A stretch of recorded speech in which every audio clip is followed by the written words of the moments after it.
Gloire à Dieu. Aujourd'hui, nous retournons dans l'évangile de Jean, là où nous avions laissé le Seigneur il y a quelques semaines en arrière, juste avant cette période d'été, c'est-à-dire tout à la fin du chapitre 7, au verset 53. On se demande pourquoi ce verset dans le chapitre 7, puisqu'il concerne le chapitre 8, mais enfin, il est là, donc on commence avec lui. Jean, chapitre 7, verset 53, et nous lirons jusqu'au verset 11 du chapitre 8. Jean 7, verset 53. Il est écrit que chacun s'en retourna dans sa maison. Pourquoi? Parce que c'était la fin de la journée. Et lui, Jésus, se rendit à la montagne des Oliviers, entre parenthèses, là où il avait l'habitude, quand il était à Jérusalem, de passer les nuits. Mais dès le matin, il alla de nouveau dans le temple et tout le peuple vint à lui. S'étant assis, il les enseignait. Alors les scribes et les pharisiens amenèrent une femme surprise en adultère et, la plaçant au milieu du peuple, ils dirent à Jésus, « Maître, cette femme a été surprise en flagrant délit d'adultère. Moïse, dans la loi, nous a ordonné de lapider de telles femmes. Toi, donc, que dis-tu » Il disait cela pour l'éprouver, afin de pouvoir l'accuser. Mais Jésus s'étant baissé, écrivait avec le doigt sur la terre. Et comme il continuait à l'interroger, il se releva et leur dit, « Mais que celui de vous qui est sans péché jette le premier la pierre contre elle. » Et s'étant de nouveau baissé, il écrivait sur la terre. Quand ils entendirent cela, accusés par leur conscience, ils se retirèrent un à un, depuis les plus âgés jusqu'au dernier, et Jésus resta seul avec la femme qui était là au milieu.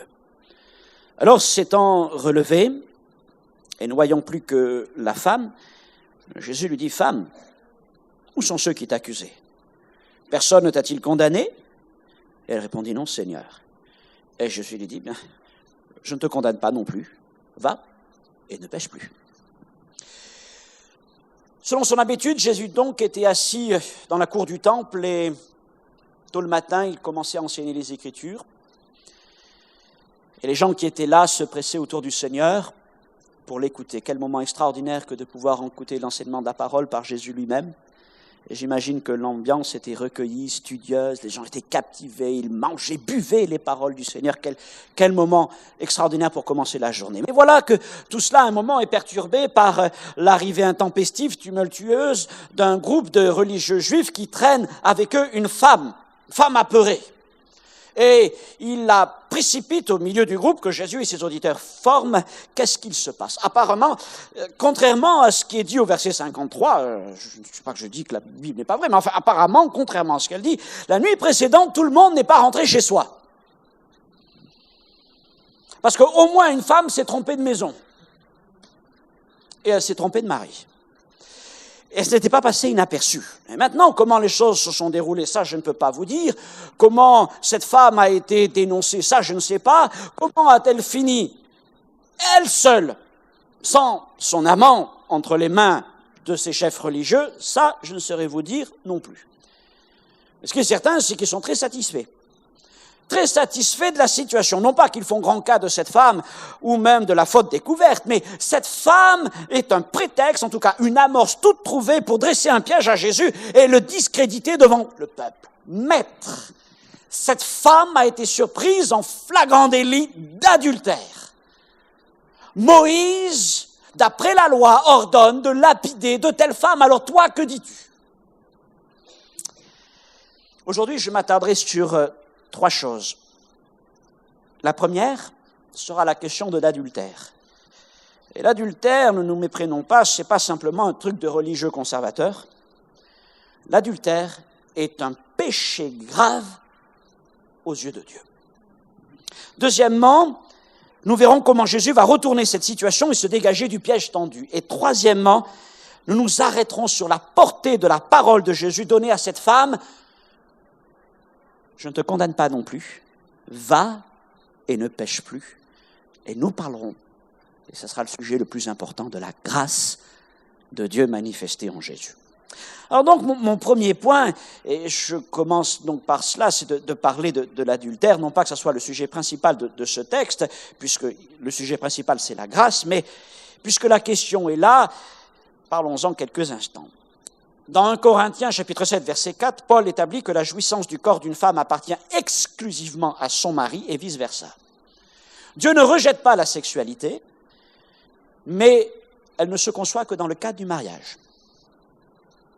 Depuis 1975, en France, l'adultère a été ôté du Code civil et depuis quelques années, il est considéré non plus comme une faute qui peut conduire au divorce, mais comme une cause automatique de divorce, mais comme une faute qui peut conduire au divorce. Et à vrai dire, s'installe dans notre société une certaine complaisance à l'égard de l'adultère, complaisance d'autant plus facile à cause de notre vieille culture gauloise. Et même certains font la promotion de l'adultère, qui est vue comme une forme d'expression de la liberté individuelle, et même pour certains comme une façon de s'épanouir dans le couple. Alors donnons une définition d'adultère. L'adultère, c'est toute sexualité en dehors des liens du mariage. Donc, toute sexualité d'une personne engagée dans un mariage en dehors de la personne avec laquelle elle est engagée. Mais c'est aussi toute sexualité entre deux personnes non mariées. C'est aussi de l'adultère. Ça s'appelle, avec des mots qu'on ne prononce plus jamais aujourd'hui, l'impudicité ou la fornication, qui ne sont pas des formes atténuées d'adultère, mais qui sont une forme d'adultère. Dans 1 Corinthiens chapitre 6, verset 15, si vous voulez le suivre, prenez-le, sinon écoutez bien ce que je dis. Voilà ce qu'écrit l'apôtre. Ne savez-vous pas que vos corps, et donc là il parle à des disciples de Christ, vos corps sont des membres de Christ. Oui, nous avons été rachetés à un grand prix, nos corps ont été rachetés à un grand prix, et nous l'avons dit l'année dernière, ce n'est pas simplement notre cœur qui appartient à Dieu, ce qui est le temple du Saint-Esprit, c'est mon corps tout entier. Et il dit, prendrai-je donc les membres de Christ pour en faire les membres d'une prostituée? Pourquoi dit-il cela? Parce que, ne savez-vous pas que celui qui s'attache à la prostituée est un seul corps avec elle? Car, est-il dit, les deux deviendront une seule chair. Mais celui qui s'attache au Seigneur est avec lui un seul esprit. Fuyez l'impudicité. Quelque autre péché qu'un homme commette, ce péché est hors du corps, mais celui qui se livre à l'impudicité pêche contre son propre corps, qui est le temple du Saint-Esprit. Et laissez-moi vous dire, pour être précis, que ce qui est dit là concernant la prostituée doit se dire aussi concernant la maîtresse ou l'amant, la petite amie, le boyfriend, la future épouse ou la rencontre d'un soir. Et je vais plus loin. Et quand je dis toute sexualité, je ne parle pas simplement de l'acte sexuel, parce que Jésus parle en quelque sorte d'adultère virtuel. Qu'est-ce que je veux dire? Quand je dis toute sexualité, j'inclus aussi la pornographie. Il y a 50 ans, il fallait vraiment aller la chercher pour la trouver. Il y a 20 ans, 30 ans, elle s'affichait dans les rues sur les panneaux publicitaires. Aujourd'hui, elle est à portée d'un clic sur Google. Elle est intrusive. Elle est invasive. Elle fait des ravages parmi la jeunesse, on le sait, parmi tout âge, que ce soit même parmi les hommes ou parmi les femmes. Et elle fait croire aux hommes qu'une sexualité épanouie, c'est faire des choses qui vont au-delà de tout ce qu'on est arrivé à pouvoir concevoir. Mais elle ne fait pas des ravages simplement que dehors, elle fait des ravages dans l'Église. Pas simplement parmi les jeunes, pas simplement parmi les jeunes hommes, mais parmi tout âge et dans les deux sexes. Et c'est un défi auquel l'Église doit faire face aujourd'hui. Mais il n'y a pas que la pornographie. Je ne vais pas être cru, mais vous êtes assez grand pour comprendre ce que je vais dire. Les formes poussées d'intimité sont aussi une forme d'adultère. Mais nous ne sommes pas allés jusqu'au bout. Ah oui.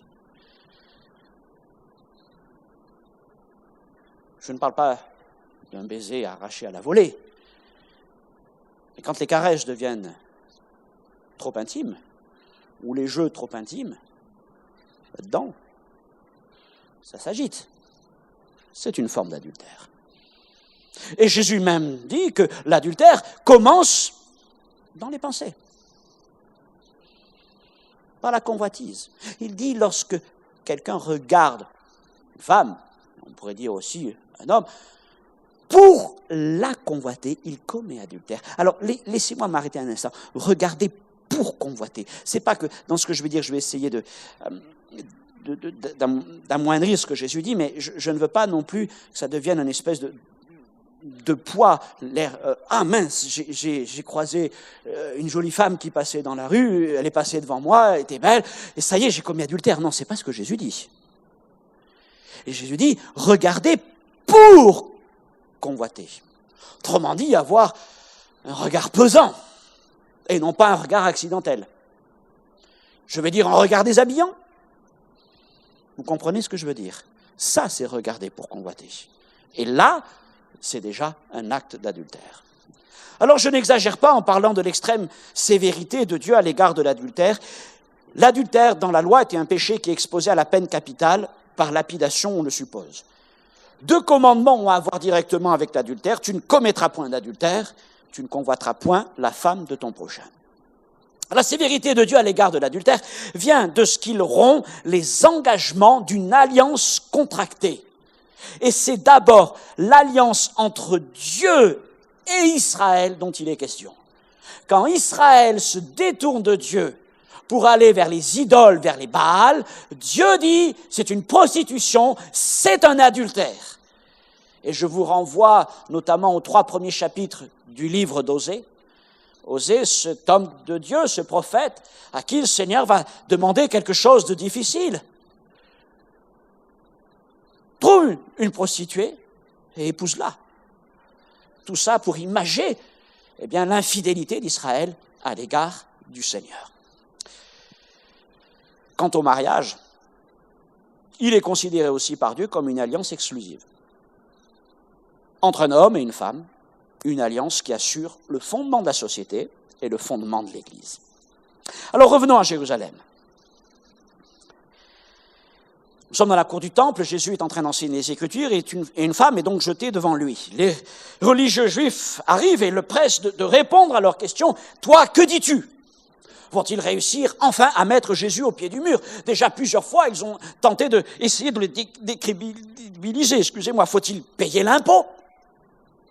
Cette femme qui a eu plusieurs maris, à la résurrection, avec qui sera-t-elle mariée? Quel est le plus grand commandement? Mais à chaque fois, Jésus a su répondre avec sagesse. Mais cette fois-ci, il n'est pas simplement question là d'une vue de l'esprit, c'est une question de vie ou de mort qui est là avec cette femme. Si Jésus répond, faites comme Moïse l'a dit, lapidez-la, c'est une femme adultère. Il demeure conforme aux Écritures. Mais n'a-t-il pas dit qu'il est venu non pour juger, non pour condamner, mais pour sauver? De plus, ça c'est historique, mais cela l'exposerait à la justice des Romains, parce que les Romains estimaient qu'avec eux qu'ils pouvaient prononcer une peine de mort. Maintenant, s'il appelle la clémence, il ne manquerait pas alors de paraître comme un opposant de la loi et comme un faux messie. Alors on pourrait dire le piège est redoutable. Et les pharisiens et les scribes le pressent, donne-nous une réponse. Mais Jésus, au lieu de répondre, toujours assis a priori, se courbe et avec son doigt a commencé à écrire sur la terre. Que n'a-t-on pas dit au sujet de ce geste? Je trouve que le geste est magnifique, il est solennel, un peu comme une pause face à l'agressivité verbale des religieux. Les gens le pressent, alors réponds-nous. Et Jésus se baisse et tranquillement, il écrit sur le sol. Comme la manifestation d'une grande retenue, d'une sagesse imperturbable. Jésus n'a pas été déstabilisé, il n'a pas été pris au dépourvu par l'agressivité de ces religieux. Jésus démontre au contraire qu'il est là comme un juge capable d'examiner la situation sans céder aux pressions des accusateurs. Dieu ne juge jamais à l'emporte-pièce. Dieu ne juge jamais d'après les accusations. C'est aussi un moment unique dans les Écritures. Celui où le doigt qui a gravé les commandements de Dieu dans les tables de pierre, celui où le doigt qui a écrit le jugement de Dieu sur le mur de chaux dans le palais de Belshazzar est en train de tracer des lettres dans la poussière qui recouvre les pavés du temple. Ce sont là les seules écritures du Fils de Dieu incarné. Imaginez que ces écritures, au lieu d'être tracées dans le sable, auraient été posées sur un parchemin ou sur une tablette d'argile. Elles auraient été le plus grand trésor de l'humanité. Mais Jésus n'a écrit que dans le sable. Et ses paroles se sont emportées avec le vent. Qu'est-ce qu'a donc écrit le Seigneur? C'est vrai qu'impossible de trancher définitivement. Beaucoup pensent légitimement que ce qu'il a écrit a un rapport direct avec ces hommes qui étaient prêts et qui attendaient le moindre signe pour jeter les pierres. Ils pensent aussi que ça a certainement à voir avec la parole que Jésus s'apprête à prononcer.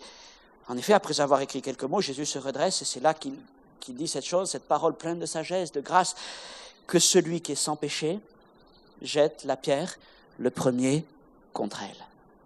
Quelle parole! Quelle parole! C'est une parole divine, n'est-ce pas?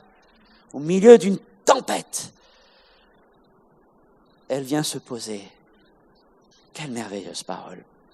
En parlant ainsi, Jésus rappelle la loi. Il rappelle que les témoins de la faute, qui sont les accusateurs, doivent être les premiers à jeter les pierres. Mais en même temps, il cherche à renvoyer ces hommes à leur conscience. Il veut passer du cadre légal, qu'est-ce que dit la loi, au cadre moral, qu'est-ce que dit ta conscience? Parce que celui qui veut se faire représentant et exécutant de la justice de Dieu doit être exempt de tout péché, et particulièrement du péché qu'il estime devoir condamner chez l'autre. C'est l'histoire de la paille et de la poutre.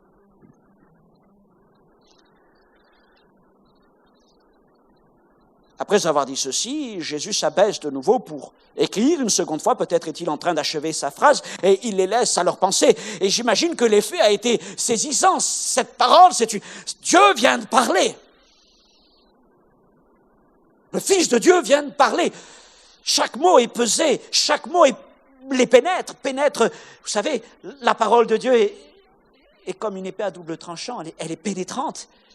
Et cette parole a dû pénétrer jusqu'au plus profond de leur cœur, de leur esprit, mettant tout à nu, à découvert. Et ces hommes ont été mis face à leur propre vie par cette parole.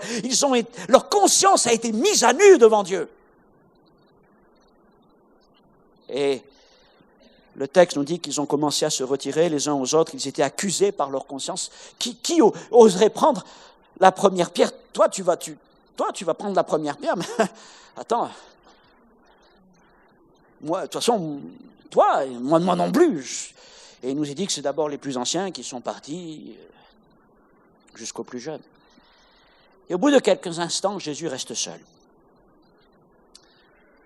Les mâchoires du piège là se desserrent, la controverse prend fin, la tension diminue, et il n'y a plus que la femme qui est là, devant lui. Jean d'ailleurs reprend l'expression du début, elle est au milieu.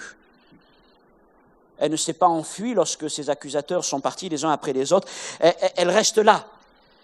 Elle reste là devant Jésus, attendant que Jésus se prononce à son égard. Alors, le Seigneur l'interroge, « Femme, où sont ceux qui t'accusent? N'y a-t-il personne pour te condamner ?» Concernant cette phrase, la première chose que je voudrais vous dire, c'est que Jésus lui montre qu'il n'est pas parmi ses accusateurs. Dieu n'est pas un accusateur. Dieu ne sera jamais ton accusateur. Il ne sera jamais l'accusateur des hommes. Celui qui est appelé l'accusateur, c'est Satan. Il existe d'autres accusateurs. Les hommes peuvent être accusateurs les uns vis-à-vis des autres. Oh oui, ça. Les circonstances peuvent nous accuser. Nos œuvres peuvent nous accuser. Nos pensées peuvent nous accuser. Notre conscience. Mais Dieu ne nous accuse pas. Dieu ne sera jamais procurateur. Il ne tiendra jamais ce rôle. Dieu est juge. Il n'est pas accusateur, il est juge. Et il nous juge d'après sa loi, qui est juste. Paul dit que le commandement est bon et il est saint. Et il nous juge sans avoir besoin d'un accusateur. Et quand l'accusateur se dresse et voudrait nous accuser devant Dieu, comme il est écrit dans Zacharie chapitre 3, la vision du prophète concernant le prêtre Josué, accablé par Satan, et Zacharie voit alors l'ange de l'Éternel, le Fils de Dieu, se lever, menaçant Satan en lui disant que l'Éternel te réprime. Lorsque l'accusateur se lève, le défenseur intervient. Dieu n'a rien à faire des accusations de Satan. Dieu n'est pas un accusateur. Regardons maintenant la réponse de la femme. Il y a quand même quelque chose de frustrant dans cette réponse, parce qu'au fond, elle n'exprime rien de plus qu'un constat. Alors, femme, où sont ceux qui t'accusent? N'y a-t-il personne pour te condamner? Et elle répond quoi? Non, Seigneur. Peut-être encore est-elle saisie par l'angoisse qui était là, hein, on imagine. Vous pouvez concevoir les pierres qui allaient tomber sur elle. Malgré tout, il n'y a chez elle aucune parole, elle ne réclame aucune clémence, elle ne dit rien. C'est quand même bizarre. La seule chose qu'elle fait, c'est qu'elle appelle Jésus Seigneur, reconnaissant par là l'autorité de Jésus, Seigneur. Alors avec cette femme adultère qui n'exprime rien, Jésus ne va pas aller sur le terrain de la compassion, il va rester sur un terrain très juridique. Et il va lui dire, je ne te condamne pas non plus. Je ne te condamne pas non plus. Jésus n'est pas son accusateur, mais il lui fait comprendre ceci à elle et au peuple qui est autour, qu'il a un autre pouvoir. Il a le pouvoir de juger et il a le pouvoir de condamner. En Israël, c'était le grand prêtre et le Sanhédrin, une cour de 72 sages qui avait ce pouvoir. Et à l'époque de Jésus, c'était les chefs romains. Mais Jésus n'a pas ce pouvoir de la part des hommes, il l'a de la part de Dieu. Il a reçu de Dieu toute autorité pour juger les hommes. Et donc, il a toute autorité pour prononcer un jugement et même une condamnation, mais il ne le fait pas. Non pas qu'il se trouve dans la situation des pharisiens et des scribes repris dans leur conscience parce que lui est sans péché. Mais s'il ne le fait pas, c'est parce qu'il y renonce pour l'instant. Pour laisser à cette femme le temps de changer de vie. Va et ne pêche plus. Il y renonce parce qu'il sait que bientôt, il sera jugé devant Dieu à la place de ceux qui viendront ensuite en jugement devant lui. Car bientôt il va donner sa vie. Il va verser son sang pour être un rédempteur auprès de Dieu, des hommes pécheurs. Mais malgré tout, cette femme continue à nous surprendre, elle est déconcertante, elle ne dit mot, elle ne répond rien, elle reste silencieuse. Comme toute personne qui fait face à la loi, que peut-elle dire? Aucune excuse, elle est inexcusable. Elle a péché et Jésus ne remet pas en cause le fait qu'elle a péché. Romains 3, 19, Paul écrit, or nous savons que tout ce que dit la loi, elle le dit à ceux qui sont sous la loi, afin que toute bouche soit fermée, tout le monde soit reconnu coupable devant Dieu. Cette femme était coupable devant Dieu et elle n'avait rien à dire. Malgré tout, pas la moindre demande de pardon. Pas la moindre trace de repentance chez elle. Et la foi, on la cherche. Au moins, le brigand, sur la croix, a dit au Seigneur, souviens-toi de moi. Mais elle, qu'a-t-elle fait? Rien. Qu'a-t-elle dit? Rien. Et pourtant, Jésus lui dit, je ne te condamne pas, et il la laisse partir. Alors comprenons-le, ça ne vient pas d'elle. Ça ne vient pas de ce qu'elle a dit, de ce qu'elle n'a pas dit, de ce qu'elle a fait, de ce qu'elle n'a pas fait. Tout ce qu'elle a fait, de toute façon, est contre elle. Mais si elle part à ce moment-là, c'est à cause de Jésus. À cause de cette chose qui s'appelle la grâce de Dieu. La grâce, c'est un sujet extraordinaire, c'est un sujet merveilleux. C'est un sujet qui divise l'Église. Non pas qu'elle sépare l'Église, mais elle amène beaucoup de questions, beaucoup de sensibilités qui s'expriment. La grâce est-elle pleinement suffisante pour le salut des hommes ou doit-elle être accompagnée de quelque chose? Certains voient la grâce de Dieu manifestée en les hommes, vers les hommes, comme l'assurance du salut définitif. Et d'autres expriment d'autres sensibilités. Et c'est ce que nous allons voir quelques instants. Non pas sous une forme théologique, mais on va quand même essayer de creuser ce que nous avons là. Et je dis donc qu'il y a d'abord ceux qui voient dans cette parole du Seigneur une démonstration éclatante de la grâce de Dieu. Le silence de cette femme met en avance deux choses. Le salut est gratuit. Nous sommes acquittés gratuitement. Cette femme n'a rien fait, n'a rien dit. Nous sommes acquittés gratuitement. Et le rôle salvateur de Jésus. Paul écrit dans Romains 3, 24, « Car tous sont péchés, sont privés de la gloire de Dieu, et ils sont gratuitement justifiés par sa grâce, par le moyen de sa rédemption qui est en Jésus-Christ. » Existe-t-il une plus belle illustration dans les Écritures de cette parole? Nous avons là une femme adultère, privée de la gloire de Dieu, condamnée par la loi, silencieuse devant le seul qui peut quelque chose pour elle. Et là, elle reçoit gratuitement la grâce de Jésus. Je ne te condamne pas. La non-condamnation, c'est une grâce.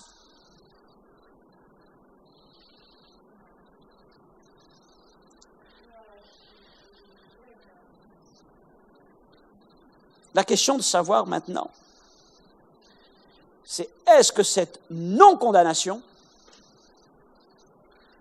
c'est une déclaration de salut? Pour certains, oui. Je ne te condamne pas. Eh bien, merveilleux. Seulement, la réponse de Jésus est en deux morceaux. Et il rajoute, va et ne pêche plus. Jésus a la puissance de dire à cette femme, je ne te condamne pas. Il a reçu non seulement tout jugement de la part de Dieu, mais s'il dit je ne te condamne pas, c'est parce qu'il sait que dans quelque temps, il va verser son sang pour elle.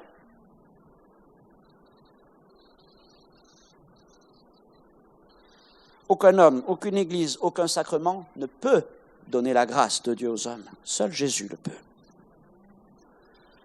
Mais malgré tout, demeure cette parole. Si il suffit de dire « je ne te condamne pas non plus » pour que cette femme soit sauvée, alors pourquoi est-ce que Jésus lui dit ensuite « va et ne pêche plus » ? S'il lui dit cela, c'est qu'il attend quelque chose d'elle.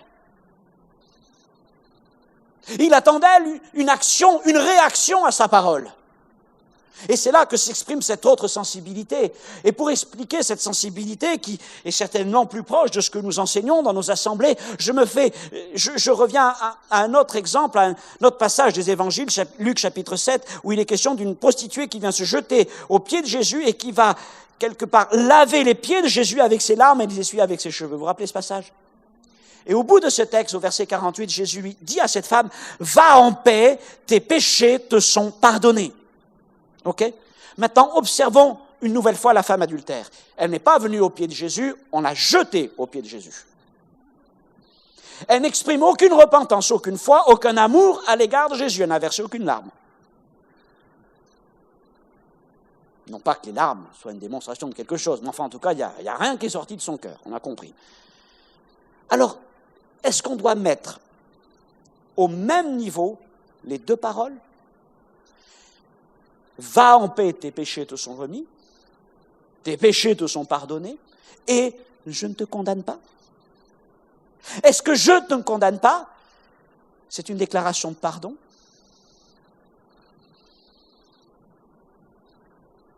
J'ai du mal à voir une déclaration de pardon dans cette parole. J'y vois plutôt comme un temps que le Seigneur donne à cette femme, un temps pour se repentir et un temps pour croire. Non pas une parole de salut définitive. À certaines personnes, Jésus a été capable de dire, de lui parler de salut.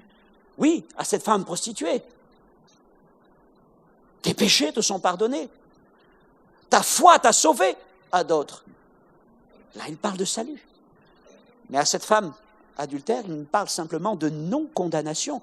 Mais il rajoute cette autre clause, va et ne pêche plus. En quelque sorte, nous sommes là face à une grâce.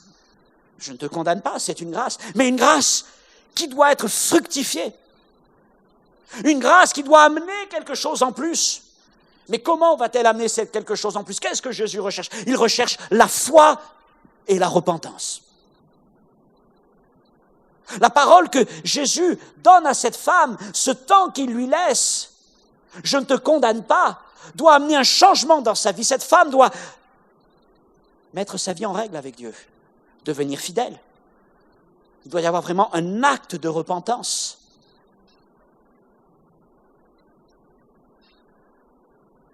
Jésus suspend la condamnation, mais il demande un changement. Elle doit changer, parce que si elle ne change pas, viendra un jour où elle devra rendre compte à Dieu. Et voyez-vous, nous sommes dans cette situation. Nous sommes tous dans cette situation où Jésus nous dit « Je ne te condamne pas ». Je ne cherche pas à savoir quelle est la situation de votre vie aujourd'hui. Mais ce que j'entends de la part du Seigneur, c'est ce message, je ne te condamne pas. Et Jésus n'est pas là pour vous accuser, pour vous mettre en accusation.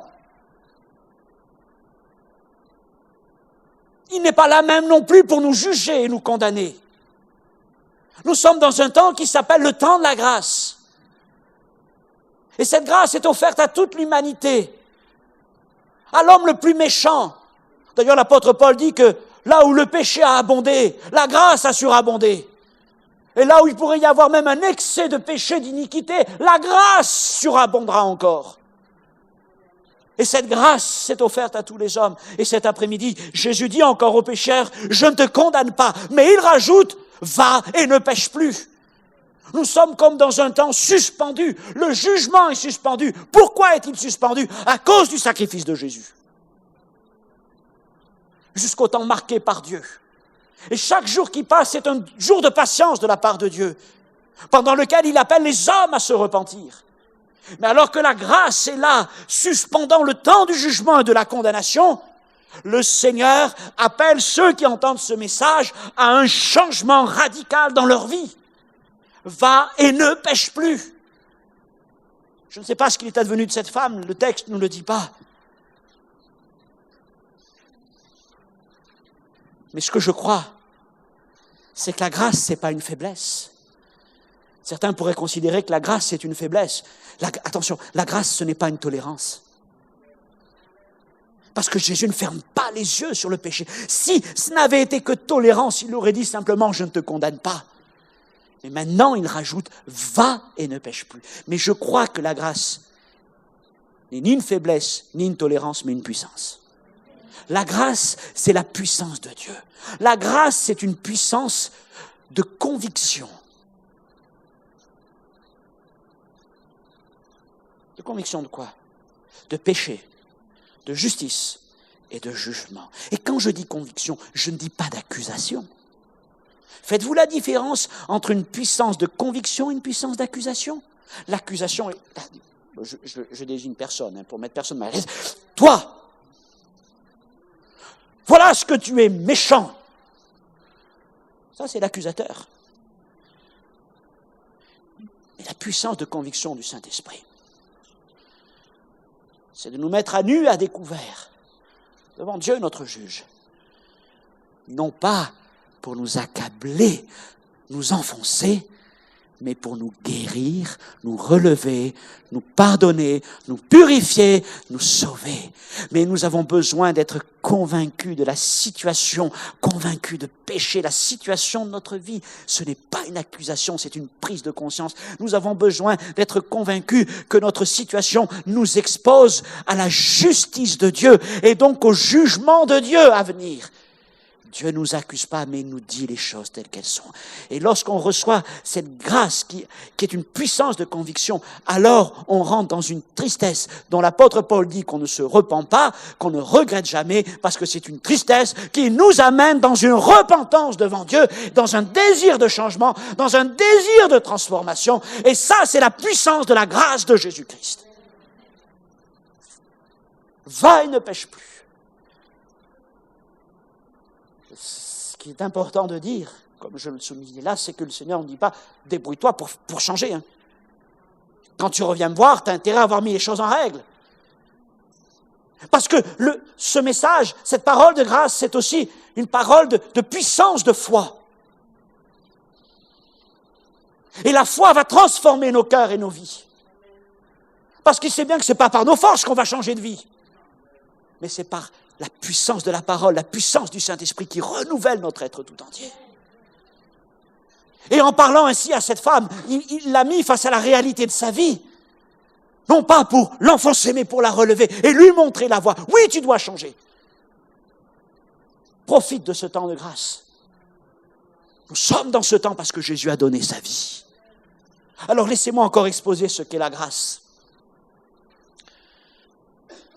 La grâce a une adresse unique. Ne croyez pas qu'on trouve la grâce partout. La grâce se trouve qu'à un seul endroit. Cette adresse, c'est Golgotha. Il n'y a pas d'autre endroit où vous trouverez la grâce de Dieu. Vous trouvez la grâce de Dieu à Golgotha. Vous la trouvez en Jésus-Christ, mort à la croix pour nos péchés. C'est là que la grâce de Dieu s'est manifestée. Et cette grâce, c'est l'expression de l'amour de Dieu qui vient vers les hommes. Christ nous a aimés, Dieu nous a aimés. Alors que nous étions encore pécheurs, Christ est mort pour nous. Et à la croix, Dieu nous montre sa grâce. Il vient vers nous. Mais à cette grâce doit répondre la foi. Dieu vient vers nous. À Golgotha, à nous de monter à Golgotha. Et ça, c'est la foi. Regardez ce que l'apôtre Paul écrit dans Romains chapitre 5, verset 1er. Nous sommes déclarés justes par la foi. C'est la foi qui nous permet d'être déclarés justes. Nous avons la paix avec Dieu par Jésus-Christ notre Seigneur, à qui nous devons d'avoir eu accès par la foi à cette grâce, dans laquelle nous demeurons fermes. Alors des gens nous disent, mais comment un homme dépravé, comment un homme pécheur, un homme englué dans son péché toute sa vie, va-t-il pouvoir monter jusqu'à la grâce de Dieu? Il faut que la grâce de Dieu vienne jusqu'à lui. Ça, c'est l'enseignement de certains. Mais c'est sous-estimer la puissance de la parole. Moi, je crois que la grâce de Dieu est venue jusqu'à nous, jusqu'à Golgotha. Mais qu'ensuite, Dieu, à travers la puissance de la prédication de l'Évangile, à travers la puissance de ses œuvres, va agir dans nos cœurs pour nous amener à croire afin d'accéder à la grâce de Dieu. Pour que le salut soit cette rencontre. Évidemment, ce n'est pas par la volonté d'un homme qu'on est sauvé, ce n'est pas par ma volonté, ce n'est pas par mes forces. Je n'ai pas la foi pour être sauvé. Ça ne vient pas de moi, c'est le don gratuit de Dieu. Mais Dieu, par sa parole, va susciter en moi. C'est ce que Karim disait tout à l'heure en lisant Hébreux 12. Il a suscité la foi. Jésus suscite la foi. Sa parole suscite la foi. Son amour suscite la foi. Et nos cœurs, qui étaient peut-être durs, rebelles, méchants, tout ce qu'on veut, même si on est le plus dur, Jésus est capable d'envoyer des aiguillons, comme pour l'apôtre Paul, pour nous mettre à terre, parce qu'il nous aime et qu'il veut nous sauver. Alors, non seulement il nous donne Jésus à Golgotha, manifestation de sa grâce, mais pour que nous puissions accéder à la grâce, il nous donne sa parole, il nous donne son esprit, afin que nous croyions et que nous puissions nous tourner vers le Seigneur et saisir le salut qu'il nous donne. Et cette puissance-là va aussi œuvrer en nous. Elle va œuvrer en nous pour amener la justice de Dieu en nous.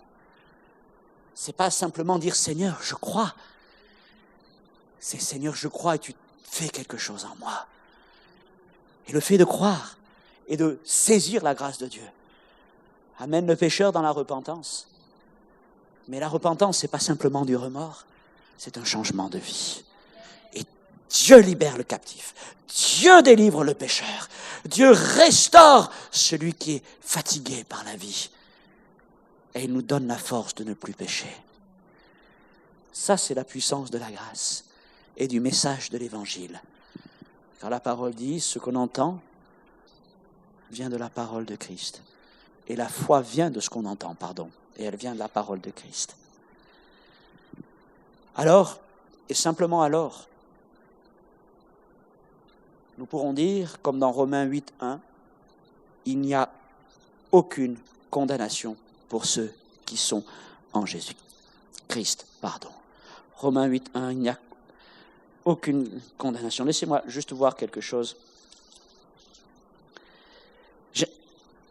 Permettez-moi, justement, je me disais, j'ai oublié un mot. Et ce mot m'a frappé alors que je l'oubliais. Quel mot j'ai oublié? Il n'y a donc maintenant aucune condamnation. Attendez, qu'est-ce que ça veut dire, il n'y a donc maintenant aucune condamnation? Jésus dit, femme, je ne te condamne pas. Tu es dans le temps de la grâce. Et je vais t'amener à changer de vie si tu crois en moi. Et quand on rentre dans cette grâce, par la foi qu'on y accède, puis après on dit, mais Seigneur, il n'y a maintenant plus de condamnation. Il n'y a maintenant plus de condamnation. Et la grâce qui était quelque part au début suspensive, elle devient assurée. Vous voyez l'évolution? Parce que je laisse mon Seigneur agir dans ma vie. Je reçois sa grâce par la foi. Je reçois sa puissance qui change mon cœur. Et maintenant, c'est plus simplement une grâce suspensive en disant, waouh, un jour je viendrai en jugement, mais pour l'instant je suis dans la grâce. Non, j'irai plus en jugement. Parce que sa grâce a transformé ma vie. Et maintenant, j'entends le Seigneur me dire, tes péchés sont pardonnés. Va en paix, ta foi t'a sauvé. Il n'y a plus maintenant aucune condamnation. Alors, puisqu'on était dans Romains 8, lisons encore ce qui vient à la fin de ce merveilleux passage à partir du verset 31. Romains 8, 31. Que dirons-nous donc à l'égard de ces choses? Si Dieu est pour nous, Dieu est pour nous.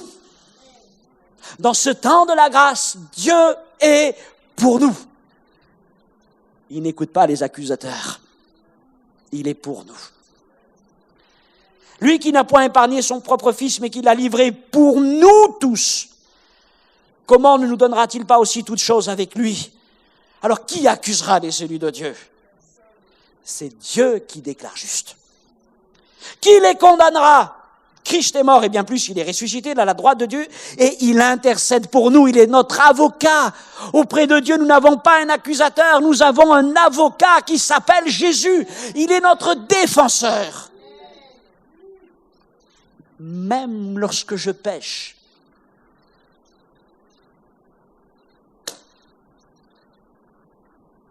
j'ai un avocat auprès du Père qui plaide pour moi.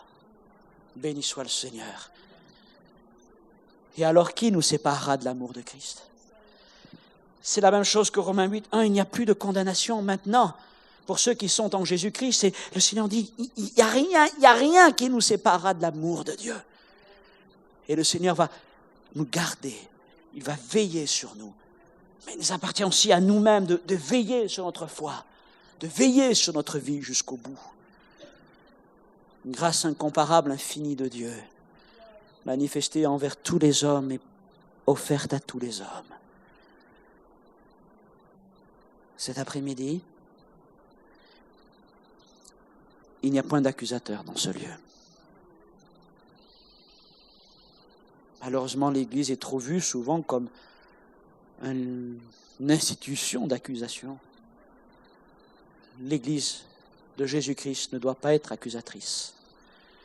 Nous ne sommes pas des procurateurs. Jésus n'est pas accusateur. Dieu a remis tout jugement entre les mains du Seigneur.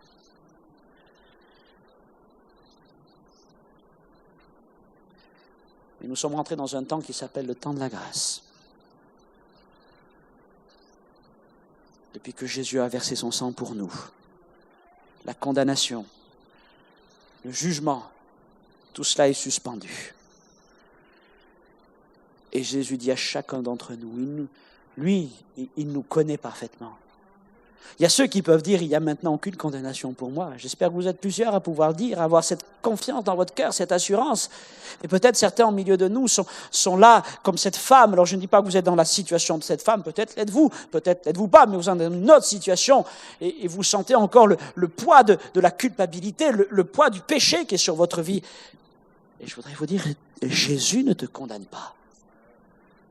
Il plaide pour toi, son sang plaide pour toi, mais il te dit maintenant, va et ne pêche plus. Mais Seigneur, je ne vais pas y arriver. Alors il te dit, repens-toi et crois dans la bonne nouvelle. Attache-toi à Jésus et exprime ce désir véritable, comme cette femme qui est venue pleurer aux pieds du Seigneur. Exprime un désir de changement. Seigneur, je veux vraiment un changement dans ma vie. J'en suis incapable. Seigneur, change ma vie. Et j'en vois plusieurs au milieu de nous parce que je connais vos témoignages. Et vous dites, Dieu a changé ma vie. Waouh! D'une façon extraordinaire. J'en reviens pas de tout ce qu'il a fait. Je suis pas parfait. Je suis pas parfaite. Mais quand même, je réalise tout ce que le Seigneur a fait pour moi. Et Seigneur, cet après-midi, ni ne veut t'accuser, ni ne veut te juger, ni ne veut te condamner, mais il veut te sauver. Reçois sa grâce et entends sa parole. Repens-toi et crois en lui. On va incliner nos fronts, fermer nos yeux, s'il vous plaît. Et là, à la fin de ce message, je voudrais me tourner avec vous vers le Seigneur et peut-être appeler l'un ou l'autre qui est dans la situation de cette femme.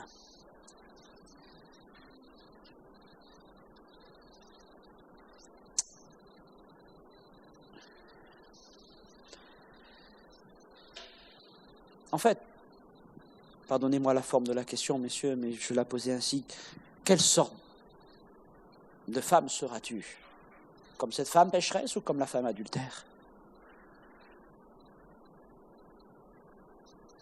Si vraiment tu as entendu ce message, alors tu comprends que tu ne dois pas simplement entendre une parole qui te dit « Ah, on est dans un temps de grâce », mais tu entends une parole qui te pousse à la repentance, qui te pousse à un changement de vie, qui te pousse à la foi en Jésus-Christ. Et ce que j'espère pour cette femme adultère, c'est qu'elle est ensuite devenue comme la prostituée qui est venue pleurer aux pieds de Jésus. Parce que je crois que c'est là la puissance de la grâce. Et cet après-midi, peut-être qu'à travers cette parole, si le Seigneur le permet, quelque chose va se passer en toi. Pour que tu ne sois pas simplement quelqu'un accusé par le péché, mais que tu sois quelqu'un qui saisit le pardon et le salut. Pas simplement la non-condamnation temporaire, mais le pardon et le salut entier. Y a-t-il quelqu'un qui veut répondre à ce message en disant « Oui, Seigneur, cet après-midi, je viens répandre mon cœur devant toi. Je veux ce salut. Je veux pouvoir dire, il n'y a maintenant aucune condamnation dans ma vie.